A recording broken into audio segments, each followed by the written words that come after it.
gitu He ya. is the meal. Saya bicara seperti ini, saya merasa seperti Kayak ada Tuhan Yesus no longer Passover meal, Ya. but he is the Jadi, meal. ya, saya merinding juga ini ya.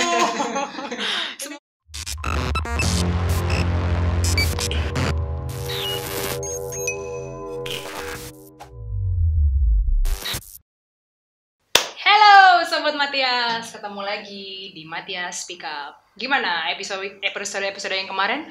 Cukup membuka wawasan, membuka ini baru, idea baru. Kita udah bahas soal Rabu Abu, kita udah bahas soal Jalan Salib. Semoga itu semua bisa menambah iman kekatolikan semua Sobat Matias dimanapun kalian berada. Oh ya, gimana puasa dan pantangnya? Udah tinggal sebentar lagi nih kita mau pasca. Jangan kasih kendor ya.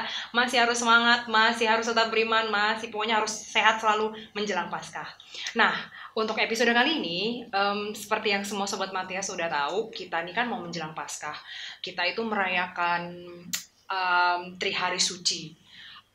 Pada sadar kan kalau misalnya kita tuh ada istilah misteri Paskah. Serem gak? Serem. Nah, untuk membahas permasalahan si misteri Paskah ini, Sobat Matias, kita udah kedatangan satu narasumber yang luar biasa keren. Nah, semoga ini bisa membantu kita juga untuk semakin menguatkan iman dan pengetahuan kita. Welcome, Romo Andreas Bernardinus atau Wolo OFM. Hampir beribet Mo. Bener ya Mo, namanya nggak salah ya Mo ya? Romo Ya, Andreas ya, Bernardinus atau Wolo OFM. Nah teman-teman, Sobat Matias, kemarin kan pada sadar ya Romo-Romo yang kemarin itu ke sini pakai kemeja Mo kebetulan. Ya. Nah Romo yang sekarang pakai baju kebesaran ya, boleh dilihat dulu Mo? Ya, ini tuh jubah Fransiskan ya, jubah coklat. Oh, jubah coklat, ini jubah Fransiskan. Kurang lebih mengikuti pakaian Santo Fransiskus dari Assisi. Jadi ini bentuknya demikian. Ya, berarti buat Sobat Matias mungkin di luar sana yang mungkin kalau udah tahu nggak apa-apa, kalau belum tahu, nah OFM itu adalah Ordo Franciscanes ya? Ya, jadi OFM itu kalau dalam bahasa Latin Ordo Fratrum Minorum ya. Ordo Fratrum Minorum. Fratrum Minorum. Ya, catat tuh guys. Terjemahan bahasa Indonesianya Ordo Saudara-saudara Dina. Saudara Dina. Ya. Hina Dina gitu ya Mo ya. Memang kan karena kesederhanaan ya Mo ya kalau Fransiskan. Nama itu untuk menunjukkan spirit kesederhanaan, spirit persaudaraan yang diajarkan oleh Fransiskus dari Assisi. Ya, Fransiskus dari Assisi. Kebetulan Romo sekarang sedang bertugas di Saya tinggal di Kampung Ambon. Tapi sehari-hari mengajar sebagai dosen di Sekolah Tinggi Filsafat Triarkara. Coba kita bye-bye dulu Mo, anak-anak STF ya Mo ya. Halo murid-muridnya Romo, kita pinjam sebentar Romonya. Halo semuanya, salam damai untuk semua ya. Luar biasa. Oke Mo, tanpa berpanjang-panjang. Baik. Seperti tadi aku sudah mention di depan, kita mau membahas soal misteri Paskah. Misteri Paskah ya. Katolik ini sering sekali menggunakan kata-kata misteri, ya. Misteri kebangkitan Tuhan dan lain sebagainya. Ya. Kenapa Mo penggunaan kata misteri ini menjadi akrab di dunia Katolik? Ya benar ya, kata misteri ya itu sering kali kita dengar dan sering kali disebut misteri gereja, misteri keselamatan, misteri penciptaan dan seterusnya. Apa sebenarnya kata itu ya, kata misteri? Dan sekarang kita berbicara tentang misteri Paskah. Itu berkaitan dengan misteri keselamatan. Kata misteri, mysterion, bahasa Yunani, dalam bahasa Latin dikenal dengan istilah sacramentum, ya. Yang dalam bahasa Indonesia kita tahu sakramen. Ya. Kalau mau disederhanakan dalam bahasa Indonesia, kita memiliki kata tersingkap, katakanlah demikian ya. Anda membayangkan apa artinya kata tersingkap? Sesuatu yang tersingkap itu berarti kita belum tahu secara persis, secara utuh apa yang ada atau realitas sebenarnya dari sesuatu itu. Tetapi dia tersingkap. Kita melihat ada sesuatu di sana, tetapi kita masih menunggu apa sesungguhnya. Apa sebenarnya sesuatu yang tidak sesuatu pasti, yang tersingkap, belum tersingkap secara utuh itu belum jelas gitu ya Mo ya. Belum jelas ya gitu ya. Nah, ini kita berbicara dalam rangka teologi dan refleksi iman Kristiani. Jadi kalau kata misteri, mysterion, sakramentum, sakramen tadi, di sini kita tidak sedang berbicara tentang sesuatu yang apa yang menakutkan, menegangkan, karena kan gitu ya Mo ya, konotasi si misteri ini kan horor gitu Mo. Bukan horor gitu ya. Nah tadi kembali kepada pengertian kata itu ya, tersingkap, atau mari kita juga bisa menggalinya dari kata sakramen itu. Yang paling gampang kita bayangkan itu kalau kita berbicara tentang sakramen Ekaristi misalnya ya. Nah, di sana menurut iman kita meyakini bahwa roti dan anggur yang dikonsekrir oleh imam dalam Ekaristi melalui doa syukur agung itu berubah menjadi tubuh dan darah Kristus. Nah, kita hanya melihat ada materi di sana, yaitu roti dan anggur, ya, simbol. Secara fisiknya. Ya, secara fisiknya, ya, kita tidak melihat dengan mata fisik kita Yesus yang hadir di sana, ya. Tetapi kita mengimani bahwa dengan simbol ini, dengan tanda ini, Yesus hadir di sana. Maka kita menyebut ini suatu misteri. Ya. Misteri karena ya Allah mengungkapkan diri, mewujudkan dirinya melalui cara ini. Ya. Yang diyakini oleh gereja kalau kita melihat imam meyakini bahwa dia mengkonsekrir roti dan anggur, Yesus Kristus itu sungguh-sungguh hadir. Sungguh hadir di dalam situ. Ya. Berarti ini kalau boleh dikorelasikan sama seperti ketika Tuhan Yesus berkata, berbahagialah mereka yang tidak melihat tapi percaya. Namun percaya, ya, begitu ya. Ya, iman begitu ya. Jadi percaya kepada sesuatu yang menjadi misteri iman kita, itu bukan berarti semuanya bisa kita lihat dengan mata kita secara fisik. Iya. Ya, justru karena suatu itu misteri, berarti dia juga membutuhkan suatu mata spiritual, katakanlah demikian. Jadi mengapa para mistik itu ya, istilah mistik itu juga dekat dengan misteri tadi ya. Para mistikus itu kalau mereka mau menunjukkan imannya kepada Tuhan, itu juga mereka dalam situasi hening. Mereka diam, melihat simbol, melihat ciptaan, melihat tanda-tanda sakramen, karena mereka meyakini bahwa di sana ada suatu misteri. Yaitu di sini yang kita maksudkan ialah misteri kehadiran Allah sendiri. Atau dalam tema pembicaraan kita di sini berarti misteri Paskah. Berarti kita mau merayakan bahwa Allah yang maha tinggi, maha luhur, dia yang paling tinggi itu sekarang dia menyatakan dirinya sebagai penyelamat. Dia menderita, sengsara, wafat dan bangkit bagi kita, dan itulah misteri iman kita. Yang meskipun kita tidak mengalaminya, kita tidak ikut secara fisik di sana, tapi kita ikut merasakannya gitu ya Mo ya. Iman jadi, kita ikut merasakannya gitu ya Mo. Mata batin kita terutama ya. Jadi kalau tadi sekali lagi dengan contoh Ekaristi tadi, yang saya lihat di sana dengan mata saya, mata manusiawi saya, ya roti dan anggur. Tetapi dengan keyakinan iman saya meyakini bahwa di sana ada suatu misteri. Ya tadi Allah hadir, saya sebagai manusia yang terbatas ini tidak melihatnya, tapi saya percaya bahwa dengan tanda ini misteri itu terungkap bagi saya. Luar biasa Romo. Mo, kalau sekali lagi kita ngomongin masalah misteri Paskah gitu loh, masalah kebangkitan Tuhan. Si Paskah sendiri ini Mo, itu kan sudah ada, bukan baru-baru ini kan, sudah ada sebenarnya bahkan dari Perjanjian Lama. Ya, betul gitu sekali ya. Boleh, mungkin boleh Romo ceritakan sendiri bagaimana kondisi Paskah di Perjanjian Lama Mo? Ya, jadi begini, kalau kita berbicara tentang Paskah ini ya, kalau kita sekarang sebagai orang Kristiani, kita mengatakan Paskah itu apa maksudnya ya? Kita merayakan kebangkitan Tuhan kita Yesus Kristus sebagai penyelamat ya. Itu memang dalam Perjanjian Baru demikian ya.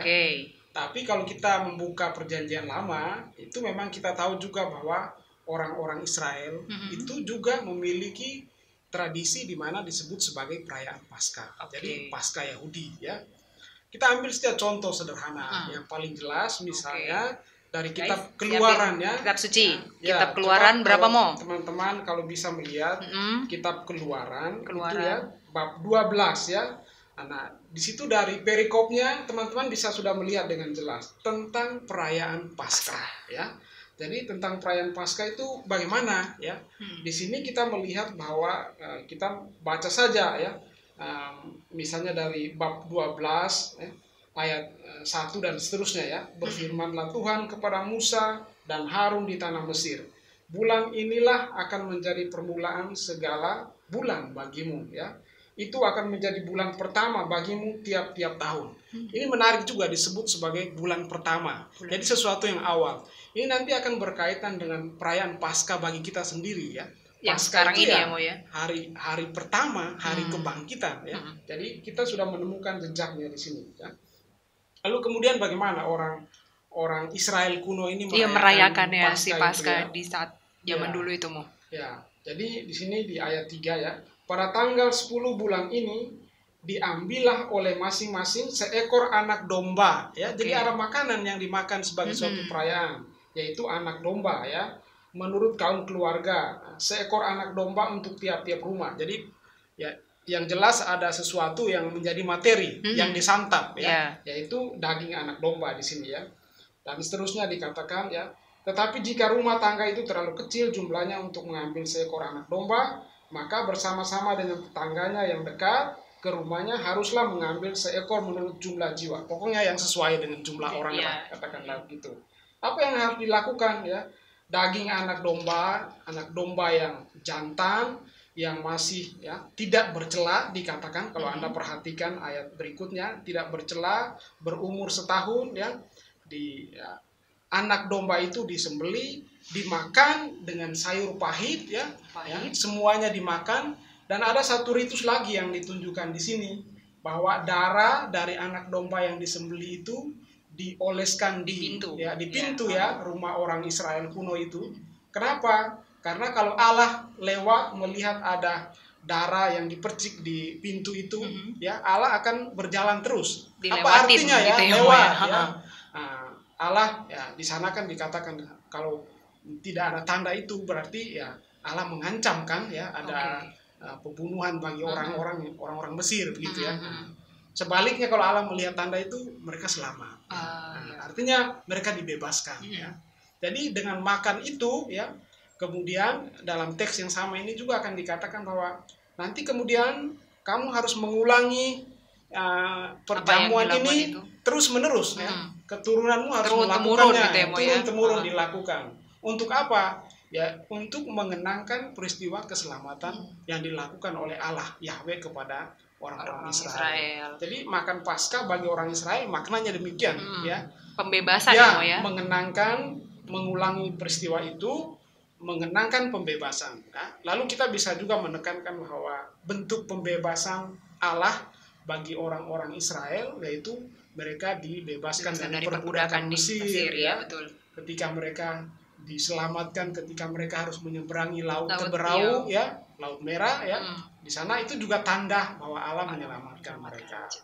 Nah, kalau Tuhan Yesus sendiri itu kan hadir di Perjanjian Baru.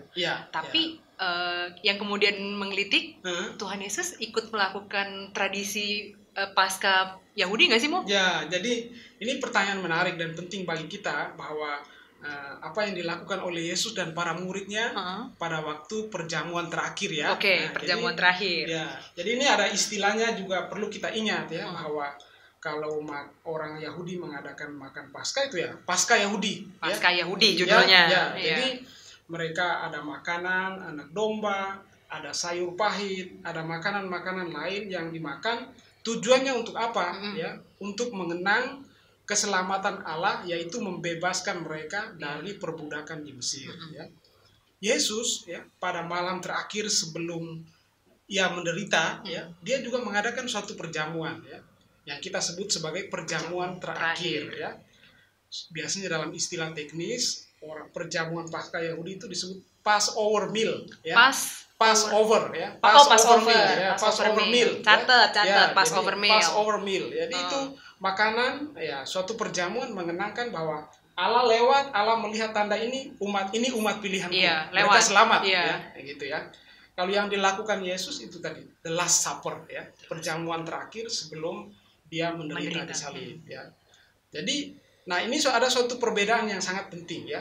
Mungkin perbedaan yang paling penting yang perlu kita mengerti ialah bahwa ketika Yesus mengadakan perjamuan terakhir ya, dia mengambil roti mengatakan inilah tubuhku. Dia mengambil anggur mengatakan inilah darahku. Makanlah, kalau mengambil roti dia mengatakan makanlah. mengambil darah lalu mengatakan mengambil anggur mengatakan inilah darahku, minumlah ya. Nah, ini tidak dilakukan oleh bapak keluarga Yahudi yang melakukan perjamuan Paskah. Oke. Ya. Jadi ini suatu kebaruan yang ditunjukkan oleh Yesus. Kalau perjamuan Paskah Yahudi dipimpin oleh bapak keluarga, ini kita lakukan untuk mengenangkan bagaimana nenek moyang kita dibebaskan dari perbudakan Israel. Kalau Yesus melakukan itu, ya situasinya seperti suatu perjamuan Paskah Yahudi, tapi ada suatu kebaruan. Iya, ada penambahan gitu ya, Mo ya. Suatu kebaruan yang memang saya mau katakan ini sungguh-sungguh luar biasa dari Yesus ya. Bapak keluarga Yahudi tidak pernah mengatakan itu. Yesus mengatakan itu. Apa artinya itu bagi kita ya? Artinya yang dilakukan Yesus itu dia menyerahkan seluruh dirinya bagi keselamatan kita. Ya. Jadi bisa dikatakan Yesus itu sendiri adalah bagian dari si Paskah itu ya, Mo ya? Betul ya. Jadi kalau mau saya sedikit kembali kepada kata-kata Santo Paulus ya. Santo Paulus dalam surat kepada jemaat di Korintus mengatakan perjamuan Ekaristi itu dia menyebutnya perjamuan Tuhan. Perjamuan Tuhan. Dominica Cena ya. Ini bahasa Latin.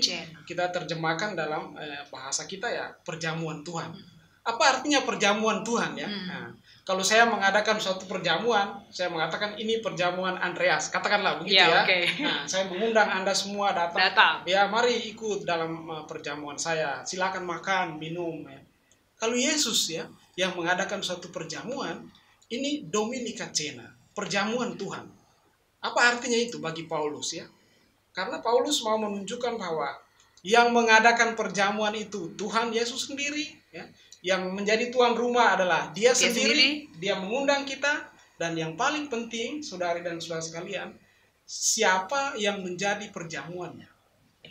Yesus sendiri. Dia sendiri mengorbankan diri di altar untuk menjadi perjamuan bagi kita. Kasarnya Mo. He is the meal ya, gitu ya. He is the meal. Jadi dia bukan hanya menyediakan dan mengundang. Dia bukan cuma tuan rumah. Ya, tapi dia sendiri adalah perjamuan itu sendiri. Dia sendiri perjamuannya. He is the meal. Jadi no longer Passover meal, but he is the meal. Ya. Jadi kalau orang Israel tadi hanya mengenang bahwa Allah lewat melihat itu, sekarang ini dia sendiri. Aduh, saya bicara seperti ini saya merasa seperti kayak ada Tuhan Yesus lewat mungkin ya, Mo. Saya merinding juga ya. Semoga yang di rumah atau dimanapun berada merasakan energi yang sama ya, Mo. Saya merasa ini karena saya merefleksikan dari kata-kata Paulus sangat penting bahwa kalau ada orang yang mengundang kita, dia sendiri adalah perjamuan, itu maknanya sangat mendalam. Berbeda, ya betul. Mungkin itu kembali kepada tema kita bahwa misteri keselamatan itu di situ, ya. Jadi ya bayangkan bahwa Anda kalau ke Ekaristi pada hari Minggu, ya kita sekarang masa pandemi, tapi kalau biasanya kita pergi ke gereja menyambut tubuh dan darah Kristus, ya coba Anda sekali lagi dengan hening memahami bahwa itulah misteri keselamatan kita. Kita merayakan itu. Ya. Gimana nih? Aku juga merinding disco jadinya. Kita rehat dulu ya, Mo ya. Kasihan Romonya udah merinding, di sini lo berasa lo. Oke, Sobat Matias, seperti biasa nih kita menghadirkan talent-talent Mo. Kita juga punya saudara-saudara anak-anak Tuhan yang bertalenta luar biasa dalam menyanyi. Mungkin Romo sembari spooky-spooky di sini turun dulu. Silakan teman-teman, enjoy. Ya, baik.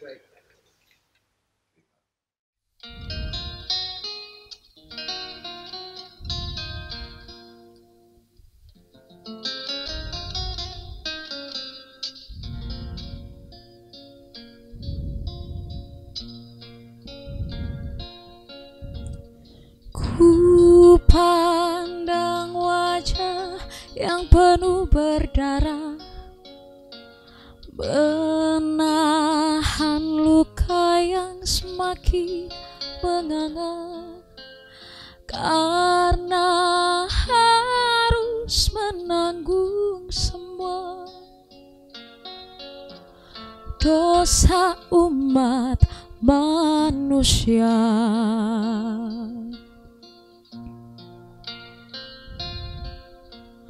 Tertatih langkah Sang Penebus dosa, menahan deras sesak yang di dada, cambuk dosa sumpah serapah,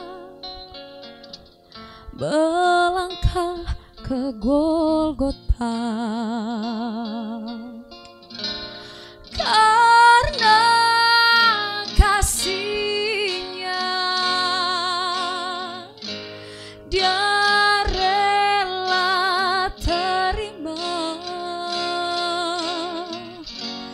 Bunda yang menghantar, terdiam dan tersimpul. Bunda yang terluka, menatap Sang Putra.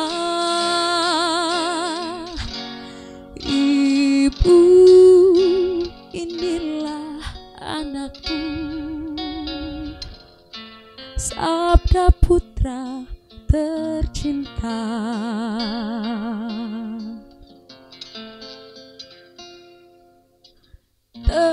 Terhanyut di bawah palung terhina, tangan kasih tertembus paku dosa. Bunda cinta duduk memeluk jasad putra manusia. Karena kasih-Nya Dia rela terima. Bunda yang menghantar, terdiam dan tersimpul. Bunda yang terluka, memandang Sang Putra. Ibu, inilah anakmu, sabda putra tercinta. Ibu, inilah anakmu, sabda putra tercinta.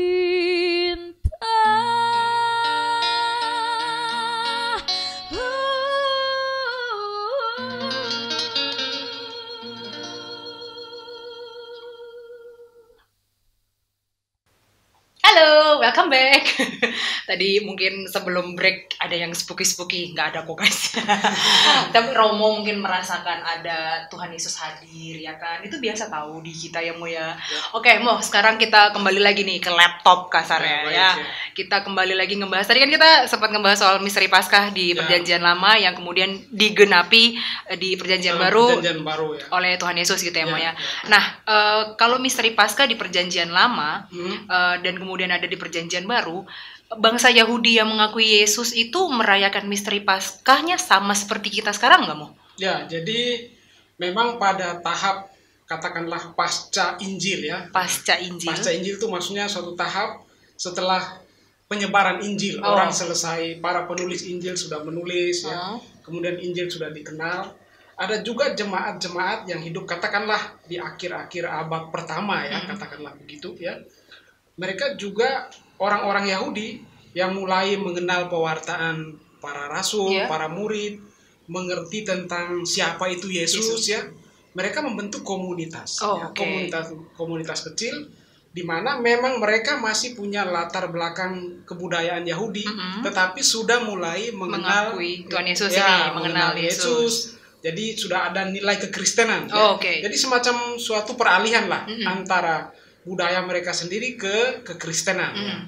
Nah itu mereka juga merayakan Paskah masih dengan kebudayaan mereka, tapi sudah mulai dengan mengenal Yesus ya. Jadi ya katakanlah ya orang jemaat-jemaat awal, mereka juga berkumpul merayakan, membaca firman, mereka saling meneguhkan satu sama lain, tetapi yang ditempatkan sebagai sentral dari ibadat mereka ya Yesus sendiri. Oke. Ya. Oke, berarti Jadi- gini Mo, berarti kalau dari tata urutannya, kasarnya kan kalau di perjanjian lama kan mereka ada santapan Ya. yang dimakan, Ya, ya. sayur pahit, Betul, terus ya. ada darah yang harus dioleskan di pintu. Ya. Kemudian kalau tuh ketika perjanjian baru, Tuhan Yesus sendiri adalah si Paskah itu. Ya, betul. Kemudian si bangsa Yahudi ini apakah masih menjalankan yang Paskah kebudayaan lamanya Mo dengan menggoreskan makan sayur Ya. pahit itu? Sekarang orang kalau sekarang modern ya, Iya. mereka tentu tidak mengulang lagi secara Oh, persis oke, semua oke. itu ya. Ha. Tapi tadi kembali ke konteks, kalau orang Yahudi yang sudah mulai mengenal pewartaan Kristiani, mereka tidak lagi mengulang secara persis peristiwa itu. Iya. Terutama kalau kita membaca Kisah Para Rasul misalnya, di sana dikatakan mereka berkumpul, memecah-mecahkan roti, ya, berdoa bersama, bertekun bersama dalam doa. Nah, itu yang kita ketahui ya. Jadi tidak persis lagi mengulang semua Apa yang ritual terjadi di yang tradisi terjadi mereka dalam sebelumnya tradisi ya. mereka. Tapi sekarang yang penting bagi kita ialah bahwa mereka merenungkan peristiwa Yesus sendiri yang sudah mewariskan. Karena kalau tadi dalam peristiwa makan perjamuan terakhir ya, Yesus itu the Last Supper itu, Yesus selain mengatakan inilah tubuhku, inilah darahku, kemudian dia juga memberi suatu amanat, lakukanlah ini sebagai kenangan akan aku, ya. Jadi itulah yang memberikan suatu legitimasi bagi jemaat-jemaat awal dan juga sampai kepada kita sekarang. Iya. Jadi kalau orang bertanya kepada kita, di mana alasan bahwa Anda merayakan Ekaristi, merayakan perjamuan Paskah itu sebagai suatu misteri bagi Anda, di mana? Ya, dari amanat Yesus itu. Ya. Jadi ada dua, setelah dia mengatakan inilah tubuhku, inilah darahku, kemudian dia mengatakan lakukanlah ini sebagai kenangan akan aku. Berarti bisa disimpulkan sekali lagi, ini mungkin agak sedikit connect juga dengan episode sebelumnya tentang Jalan Salib. Paskah kita rayakan di setiap minggu ya. Betul, karena itu korelasinya dengan Ekaristi. Betul sekali. Ya kan, Mo? Betul berarti sekali, setiap hari Minggu kita merayakan perjamuan Ekaristi, merayakan kenangan akan Yesus, merayakan Paskah, gitu. Jadi setiap hari Minggu. Ya, hari Minggu itu sendiri berarti hari Paskah, hari Tuhan. Jadi Paskah. bagi kita orang Kristiani, orang Katolik ya, ketika kita merayakan hari Minggu, itu kita merayakan Paskah. Jadi Tuhan bangkit, Tuhan menunjukkan karya keselamatan bagi kita.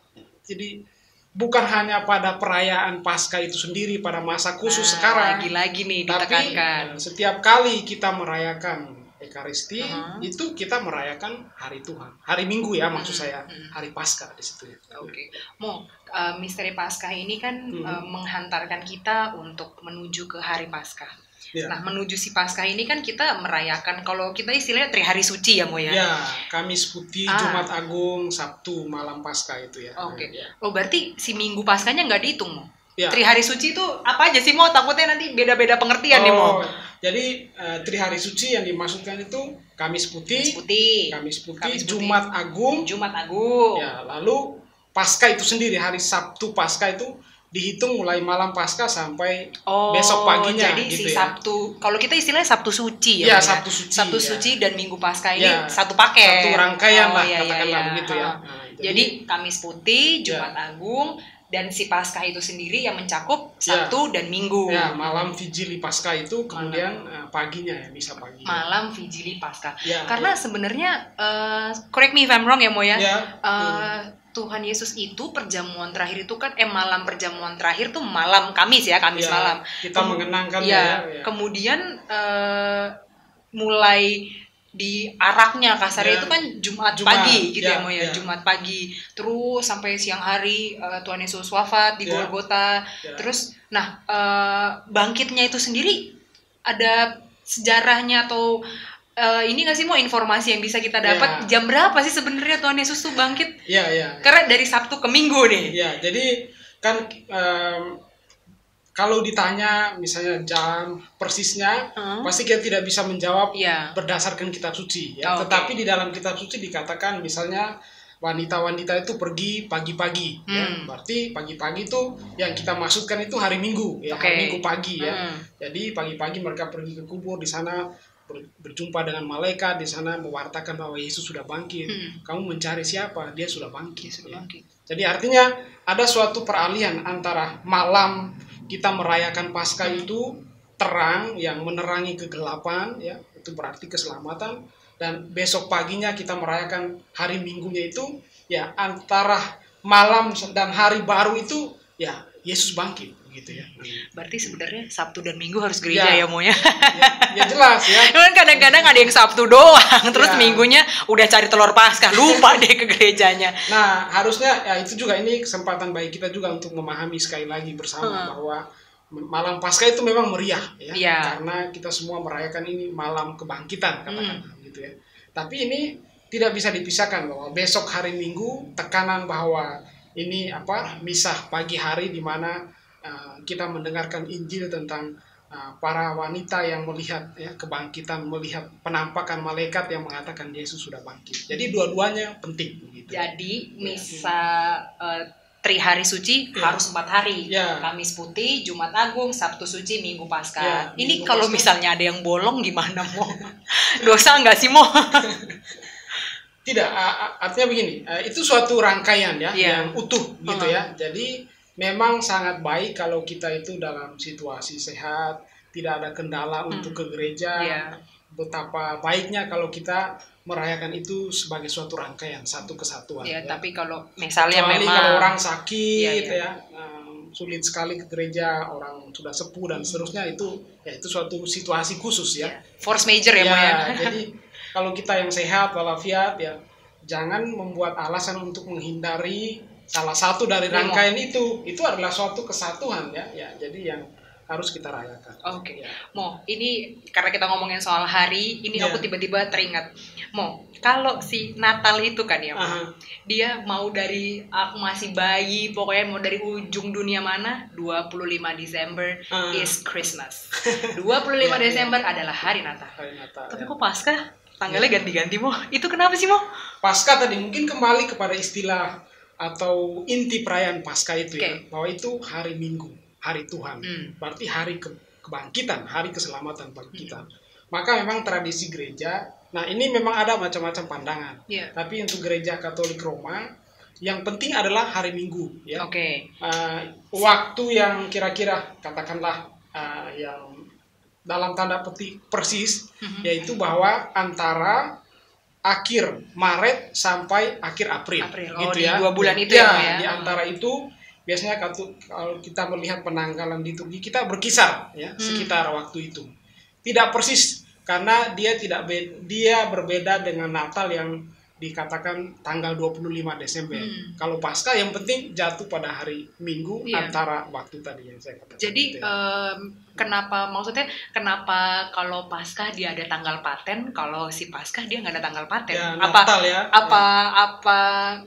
Gimana ya Mo ya? Apa ada aturannya gitu loh Mo? Harus dihitung dari mana gitu? Ada hitungannya nggak sih Mo? Kalau Paskah ya? Kalau Paskah. Paskah kita tidak mempunyai aturan perhitungan yang persis ya. Ya, jadi tadi saya katakan bahwa paling itu dilihat, tadi saya katakan bahwa ada macam-macam penanggalan yang berkembang ya. Kita mungkin di sini juga kesempatan bagi saya untuk menjelaskan bahwa saudari dan saudara sekalian, jangan lupa kalau Anda perlu melihat suatu perayaan dalam 1 tahun liturgi kita, pegangan kita ialah penanggalan liturgi ya, penanggalan liturgi. Jadi Anda sebaiknya, kita semua ya, perlu kalau supaya bisa mengikuti seluruh rangkaian perayaan dalam 1 tahun, sangat penting bagi kita ya. Penanggalan liturgi bukan untuk para romo, para suster, para buddha ya. Buat itu untuk kita semua. Iya, buat semuanya. Jadi di situ kita bisa melihat penanggalan liturgi kita. Jadi memang nggak ada patennya kalau misalnya kalau Paskah tadi ya, rentangan waktunya sekitar itu. Pokoknya nggak akan jauh-jauh dari Maret, April gitu ya Mo ya. Emang sebenarnya kalau kita lihat-lihat sendiri pasti memang ya sadar nggak sadar, oh iya ya gitu. Pasti nanti menjelang Maret udah ada pengumuman mau Rabu-Abu gitu, pasti di ini kita hitung-hitung sendiri, oh iya gitu. Tapi memang tidak dicatatkan secara paten seperti Natal. Oke. Mo, kalau di Katolik ini kan waktu itu saya pernah mention juga di salah satu episode syarat simbol dan lambang gitu ya. Kalau si Paskah ini kan biasanya air dan api ya Mo ya, kalau misalnya kita misa gitu kan ada pemberkatan lilin gitu. Lilin Paskah, kemudian ada pembaptisan ya biasanya pada malam Paskah ya. Nah, Mo, ada pembaptisan waktu di malam Paskah. Ada juga pembaharuan janji baptis gitu ya. Ada atau baptisan baru, katekomen baru. Itu kenapa dipaskan dengan malam Paskah Mo? Ya, karena itu kan jadi malam Paskah itu malam kebangkitan, malam terang ya. Jadi itu juga suatu kesempatan bagi para katakumen ya untuk menunjukkan ya imannya ya. Baptis artinya dia menerima suatu meterai menjadi anggota gereja ya, anggota Kristus ya, beriman kepada Kristus. Nah, malam Paskah dijadikan juga dari tradisi kuno kita ya. Orang merangkai sakramen baptis dan komuni gitu ya. Jadi pada malam Paskah adalah kesempatan orang untuk ya menerima baptisan gitu ya. Sekaligus dia melihat di situ ya misteri Ekaristi di situ ya. Jadi dari tradisi itu kemudian sampai kepada kita dipelihara ya, tradisi bahwa orang pada malam Paskah ya itu tadi menunjukkan aku percayanya di situ ya, dia percaya bahwa memang momennya juga di situ ya, kebangkitan dengan lilin Paskah itu ya, dengan air baptis itu ya sebagai simbol bahwa dia mau mengungkapkan imannya. Nih sebagai simbol mengungkapkan imannya. Pas di baptis sendiri itu kan beda-beda ya Mo ya. Kebetulan waktu itu saya pernah ikut gereja yang bukan di Indonesia dan perayaan malam Paskah ada peringatan pembaptisan itu beneran diceburin Mo. Jadi kayak ada satu mungkin satu tempat gitu yang beneran diceburin kasar kepalanya gitu kan. Memang untuk baptisan dewasa. Sementara kalau kayak di kota-kota besar seperti di Jakarta itu mungkin hanya dipercikan atau ditaruh sedikit gitu. Itu ada perbedaan makna nggak sih Mo? Sebetulnya yang utama ialah bahwa ada air ya yang mengalir ya. Air itu ya mengalir sebagai air berkat tuh mengalir di kepala orang ya. Air tentu kita tahu tuh simbol membersihkan, purifikasi gitu ya. Air yang mengalir artinya dialirkan supaya kelihatan di situ tanda bahwa ya air yang memberi kehidupan. Mengalir itu kan berarti membawa kehidupan gitu ya. Memang ada juga tradisi yang bagus yang paling kuno itu orang dicelupkan gitu ya. Tapi ya ini kan namanya simbol ritus ya. Jadi bagi kita gereja Katolik biasanya dengan memberikan air yang mengalir itu bagi kita sudah menunjukkan maknanya. Yang penting tidak mengurangi makna meskipun caranya ada yang berbeda-beda gitu. Mo, kalau nggak salah Romo sebelum ditugaskan di STF itu kan Romo pernah di Roma ya Mo ya? Ya betul ya. Mau cerita dikit dong kalau Paskah di sana tuh gimana sih? Ya di sana kan kalau saya ingat mungkin dari baptis tadi ya. Kalau di sana peristiwa baptis memang mereka masih menggunakan cara tadi ya. Jadi ada suatu wadah di mana bukan hanya direciki tapi bayi atau calon baptis tuh kepalanya dimasukin gitu ya ke dalam wadah itu ya. Mau anak kecil mau orang dewasa gitu ya Mo ya. Gitu ya untuk menunjukkan bahwa memang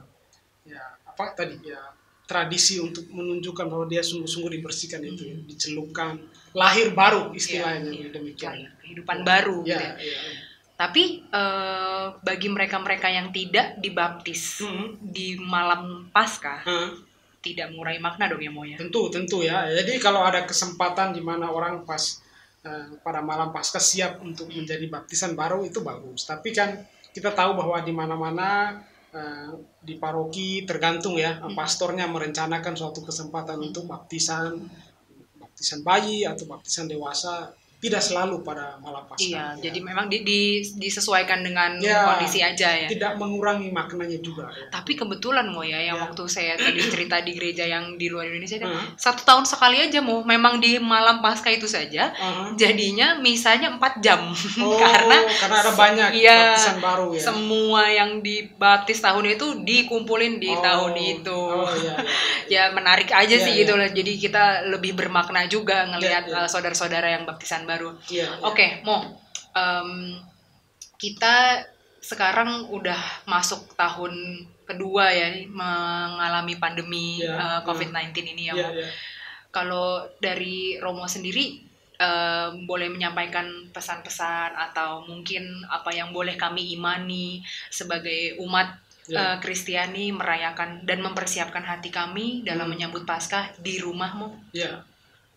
Mungkin juga bisa kita kaitkan dengan tema kita hari ini ya, bahwa kita merayakan misteri Paskah ya. Jadi yang kita maksudkan terutama sebagai misteri di sini ialah bahwa Allah yang maha tinggi, maha luhur itu dia menjadi manusia seperti kita, merendahkan dirinya, mati, wafat di salib untuk menyelamatkan kita, membebaskan kita dari dosa-dosa.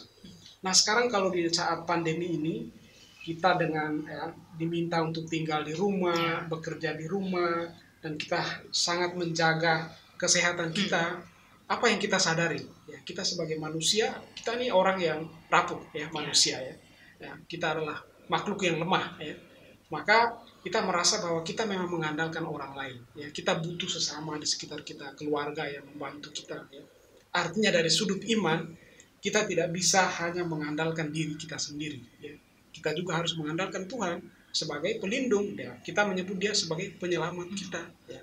Dan pada misteri Paskah ini, kita sekarang menyadari, merefleksikan bahwa Dia memang datang untuk menyelamatkan kita. Dia ikut dalam penderitaan kita. Nah ini sangat kuat maknanya bagi kita ya. Kalau pada Jumat Agung kita merefleksikan misteri salib, ya, Dia merasakan penderitaan itu. Dia ikut menderita.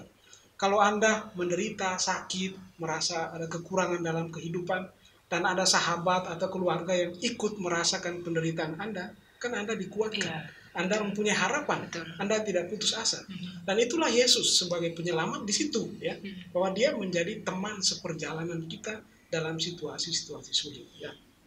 Nah, kalau sekarang kita melihat, merefleksikan ini, kita tidak takut, ya. Kita tetap menjaga kesehatan. Kita menghormati apa yang menjadi arahan para medis, para dokter kepada kita, tetapi kita tidak boleh putus asa.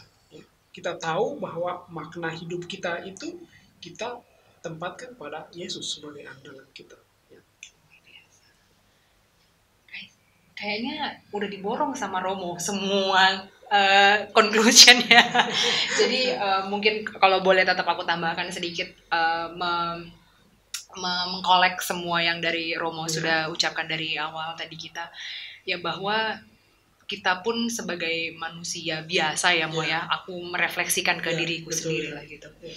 Memang terkadang kan menempatkan Tuhan Yesus tuh tinggi sekali gitu. Yang utama. Yang tinggi banget. Ya bukan tidak boleh gitu lah. Memang dia memang setinggi itu. Tapi sebenarnya kalau aku lihat dari penjelasan Romo juga, He is the meal. I am the meal. Tuhan Yesus juga mau lihat, I am that close to you gitu kan. I am your best friend gitu kan ya Mo ya. Jadi ya udah kita cukup percaya saja meskipun ini semua misteri. Kalau saya mau sedikit menggunakan ya kata-kata Santo Fransiskus dari Assisi ya. Jadi dia mengatakan Yesus itu memilih jalan turun ya. Jadi kita itu manusia, kita kan pesiarah ya, dikatakanlah kita mencari di mana oase hidup kita ya, kita bersiarah ya. Kita seperti orang yang naik tangga begitu ya, berusaha supaya hidup kita menjadi lebih baik, kita senang, selamat, gembira ya. Tapi Tuhan memilih cara ya. Dia tahu bahwa kita itu kalau kelamaan naik tangga kita capek juga ya. Maka Dia memilih jalan turun ya. Dia merendahkan diri ya. Kalau tadi kita menyinggung misteri salib ya, berarti Dia ingin datang supaya membantu kita supaya ayo semangat ya. Kamu jangan putus asa. Kamu bisa naik sampai ke puncak. Jangan putus asa ya gitu ya. Jadi Fransiskus merefleksikan begitu. Tuhan memilih cara itu berarti dia bukan misteri, berarti dia jauh dari kita. Tapi dia justru sudah menyentuh kehidupan kita. Kalau Santo Agustinus kan dia mengatakan Tuhan itu lebih dekat pada hatiku daripada aku dengan diriku sendiri. Agustinus kan mengatakan begitu. Untuk artinya apa itu? Ya Tuhan lebih memang dekat dengan kita. Ketika kita menyambut dia, kita membiarkan dia masuk dalam diri kita, ya dia menjadi bagian dari hidup kita. Ya. Hai, luar biasa. Boleh dong aku meminta Romo untuk memberikan berkat bukan buat kami doang yang ada behind the scene ini, tapi juga untuk semua Sobat Matias dimanapun berada. Romo boleh bagikan berkat buat semua Sobat Matias di luar sana. Sobat Matias yang terkasih, mari kita tutup permendungan kita ini, bincang-bincang kita. Semoga semuanya ini bermakna bagi kita. Kita satukan, kita mohon berkat Tuhan untuk kita semua. Ya Tuhan, kami bersyukur atas kesempatan untuk berbagi di sini. Kami berterima kasih karena sabda-Mu menguatkan kami semua. Kami pada akhir bincang-bincang ini ingin memohon berkat-Mu bagi siapa saja yang boleh mendengarkan firman-Mu, kabar baik ini. Semoga berkat-Mu menyertai mereka. Marilah kita mohon berkat Tuhan. Tuhan sertamu. Dan sertamu juga. Semoga kita sekalian senantiasa dilindungi, dibimbing, dan diberkati oleh Allah yang Maha Kuasa. Dalam nama Bapa dan Putra dan Roh Kudus. Amin. Romo Andre, terima kasih banyak. Sama-sama. Sangat menyentuh, sangat spooky. Bercanda ya Mo.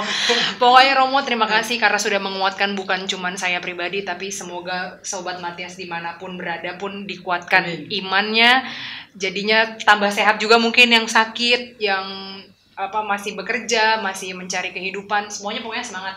Jangan putus asa ya Mo ya. Oke.